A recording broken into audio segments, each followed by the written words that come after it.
On continue notre conférence. Maintenant, nous allons aborder les questions concernant la science et la technologie. On a parlé des grandes écoles, des universités.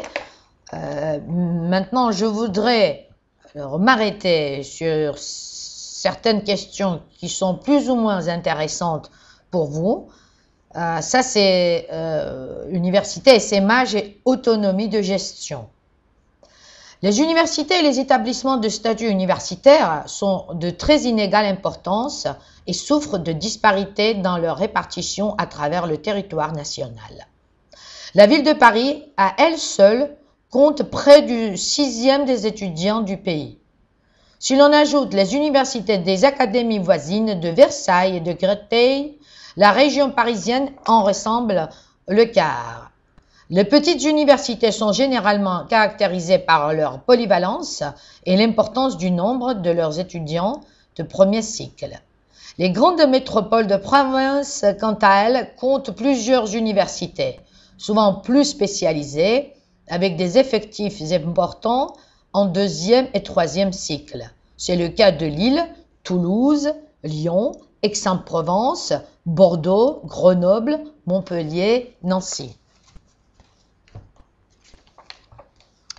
L'augmentation constante du nombre des étudiants et les participations financières demandées aux collectivités territoriales, en partie pour faire face à cet afflux, ont entraîné la création d'antennes universitaires dans de très nombreuses villes moyennes.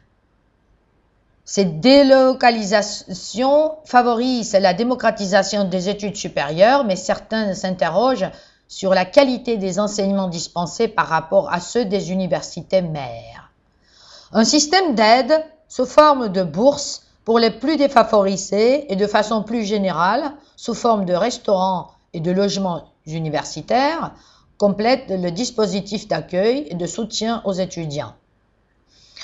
Le souci de permettre aux universités françaises d'être de plus en plus présentes dans l'ordre international, notamment européen, conduit à favoriser leur autonomie de gestion.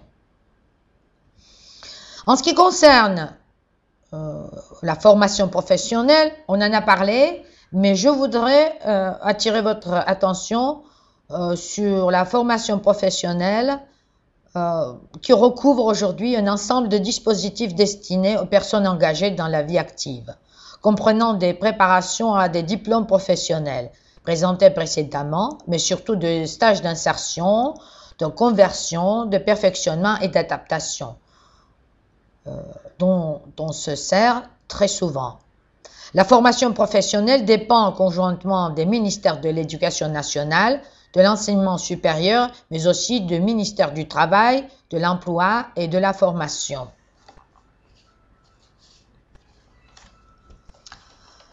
Le financement des actions de formation est assuré soit par des fonds publics, principalement d'État, soit par des fonds privés.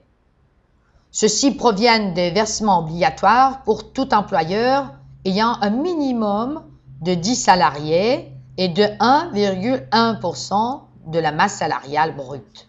Ce versement est utilisé soit pour le financement direct d'actions de formation du personnel de l'entreprise, soit sous forme d'une contribution au fonds d'assurance formation, de subventions à des organismes agrégés ou de versement au trésor public.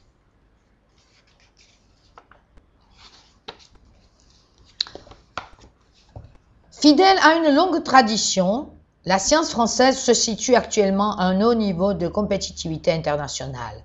Elle contribue dans toutes les disciplines au développement des connaissances scientifiques fondamentales et des technologies qui leur sont associées. L'école mathématique française, prolongeant et élargissant considérablement l'œuvre entamée au début du siècle par le groupe Bourbaki, demeure l'une des premières du monde. Cette qualité de recherche mathématique confère tout naturellement à la France une place éminente dans le secteur connexe des logiciels et de progiciels informatiques, en particulier les logiciels complexes pour grosses machines conçus sur mesure pour répondre à de besoins spécifiques comme le traitement du signal, l'imagerie, le calcul scientifique intensif, etc. La physique française actuelle, héritière des travaux de prestigieux prédécesseurs de Henri Becquerel et Pierre et Marie Curie et à Alfred Kastler et Louis Néel, continue de s'illustrer dans des domaines très divers: optique quantique, physique atomique, magnétisme et physique du solide, hydrodynamique, matériaux pour la microélectronique. Les physiciens français contribuent également au développement de grands instruments de renommée mondiale. Au sein du Centre européen de recherche nucléaire, la France participe en première ligne à l'effort européen de recherche sur la physique des particules élémentaires. La chimie est également une discipline où s'illustrent de longue date les chercheurs français. Parmi les secteurs d'excellence actuels, la chimie supramoléculaire élabore, quasiment à la demande, des associations moléculaires complexes aux fonctionnalités inédites, telles les fameux cryptons découverts par Jean-Marie Lin, prix Nobel de chimie en 1990, et capables de capturer sélectivement des ions en solution. Dans le secteur des sciences de la vie, notamment en biologie, les équipes françaises, comme celles de l'Institut Pasteur et de l'Institut national de la santé et de la recherche médicale, avec Luc Montagnier, Pierre Chambon et d'autres, sont à l'origine de travaux très importants en génétique moléculaire, en immunologie sur les recombinaisons génétiques in vitro et le sida, en hormonologie sur la reproduction et le développement.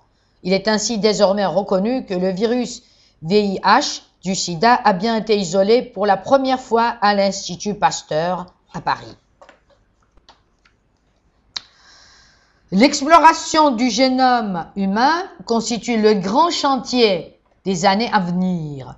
Il s'agit d'opérer le déchiffrage complet de tous les gènes de chacun des 23 chromosomes de l'homme, travail qui peut être comparé à la lecture d'un texte de 3,5 milliards de caractères écrits dans une langue inconnue, et d'en déceler les fonctions dans l'espoir de prévenir et de guérir un jour la plupart des maladies génétiques.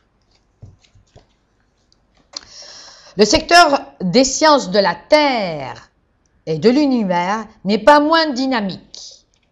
Pour le premier, des équipes françaises ont largement contribué au développement de la théorie de la tectonique des plaques et de la sismologie. Les sciences humaines et sociales connaissent un incessant renouvellement au sein des universités, des grands établissements, écoles normales supérieures, écoles pratiques des hautes études, écoles des hautes études en sciences sociales ou du Centre national de la recherche scientifique. La recherche juridique en France repose sur une ancienne tradition. Pour faire face à la complexité croissante de l'univers du droit et à l'interdépendance des spécialités, elle tend désormais à devenir de plus en plus collective. Attentive aux préoccupations du monde actuel, elle s'attache au renouvellement des thèmes fondamentaux, droit constitutionnel, liberté publique, droit comparé, etc., ainsi qu'à des questions plus récemment apparues, bioéthique, droit communautaire, droit de l'informatique en particulier. Quant à l'économie mathématique et la science économique française, elles ont vu leur recherche stimulée et encouragée par la reconnaissance mondiale de Maurice Allais, lauréat du prix Nobel d'économie 1988, et d'Edmond Malinvaud pour leurs travaux sur le fonctionnement des économies de marché dans des situations de risque ou soumises à des effets simultanés de planification et de décentralisation.